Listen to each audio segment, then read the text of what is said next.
Welcome everyone. You're watching the Cup That Matters. The knockouts, the quarter-final stage has come to an end, and we have our last and fourth semi-finalist, and that's co-host New Zealand, completely blowing away West Indies in the last and the fourth quarter-final. They're through to the semis now and will face South Africa, beating West Indies by 143 runs. Really, when you get 350 on the board, very little chance that you're going to end up on the losing side. Martin Guptill, of course, starring for them with the bat, a stupendous double 100 for him, the highest score in a World Cup now, overtaking Chris Gayle as well. And then Trent Boult with the ball, blowing away the Windies. Always difficult to chase a target like that, to plan an innings in pursuit of a target like that. And apart from Chris Gayle and a cameo from Captain Jason Holder towards the end, not much to write home about for the Windies. They would be disappointed with this performance. They were batted out of the competition really after the first 50 overs itself. 143 runs, the winning margin for New Zealand. And with that, we have our four semi-finalists.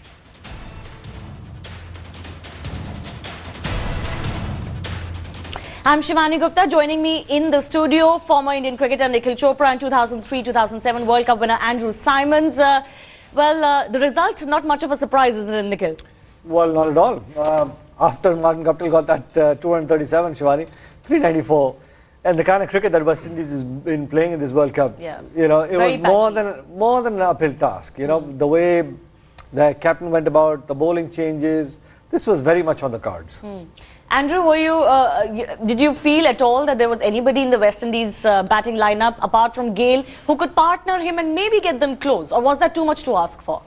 Oh, look, if I was a West Indies coach or supporter, I'd be very disappointed with their performance today. With the bat as well? With the bat and the ball. The way that they were captained, some decision-making there which cost them. And then the way they batted, they had, in the end, when they got bowled out, they had 143 runs to get in nearly 20 overs. That's right. So and you can get to that. And on such a small ground, you know, if they had given themselves a chance, which we talked about in the earlier session, you never know what would have happened. And they didn't do that. So I don't know who was talking to them before they went out to bat or during their innings, but no one really wanted to try and stay there and play a long innings. Obviously, Chris Gayle has got a bad back and he can't run, but no one else really wanted to bat with him. They all got out playing rash shots. It was more like, Shivani, it was like West Indies are going to be out of the tournament. You know, 394 is always going to be an uphill task, but some of those youngsters in the West Indies ranks, it was fight for your spot and fight for your survival. Even fight for that spot, or even just soak in that you're playing the World Cup, you're representing your country during the World Cup. Try and spend as much time, try and hit as many boundaries as possible, but just don't make it easier for the bowler. You're just throwing away your wicket. Of course, you are facing the likes of Trent Boult and others in the New Zealand lineup, but always a difficult chase, of course, chasing something like a 400.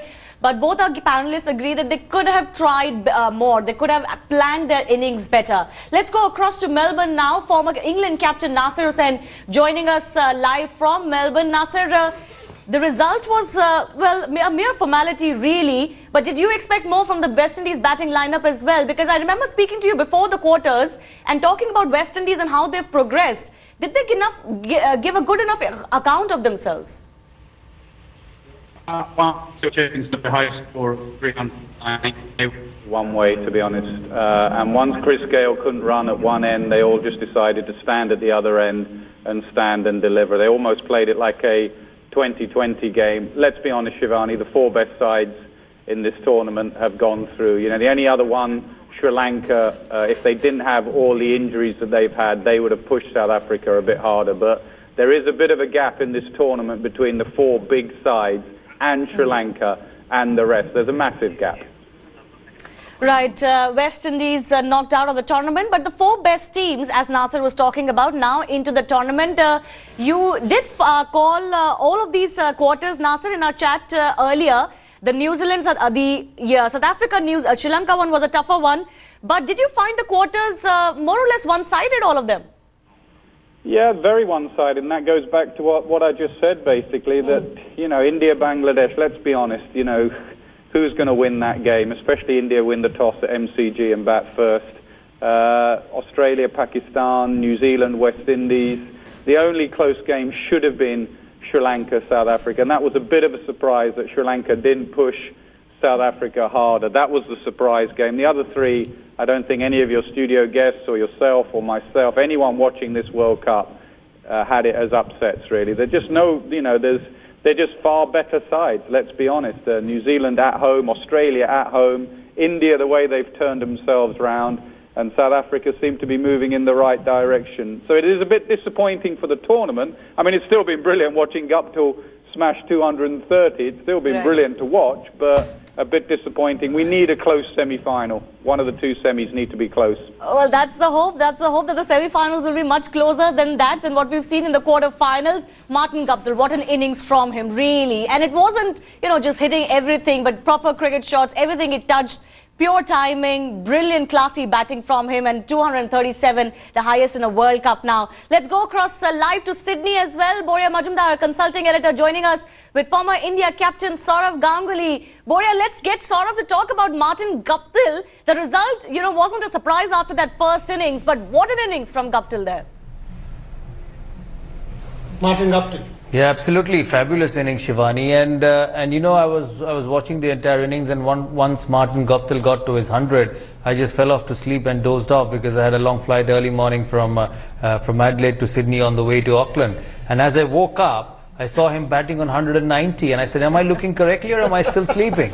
And when I saw that 190, it was unbelievable. The last 130 runs of his innings came in just about 50 odd deliveries. That's right. And it was fabulous. The small grounds in New Zealand have hurt the West Indies, but batting has gone to a different level, and they were showing the stats, the number of sixes hit in an innings. It was 31.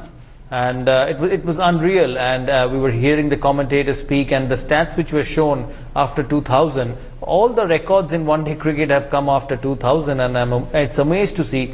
I think this is one of the best World Cup innings, or rather one of the best one-day innings you'll see for a long time, because there have been double hundreds in World Cups, but this was against a good attack, the West Indies, and I think that's what makes it special. We spoke about McCullum, we talked about Taylor, but it's Martin Guptill who's taken New Zealand to the semi-final with this wonderful lock.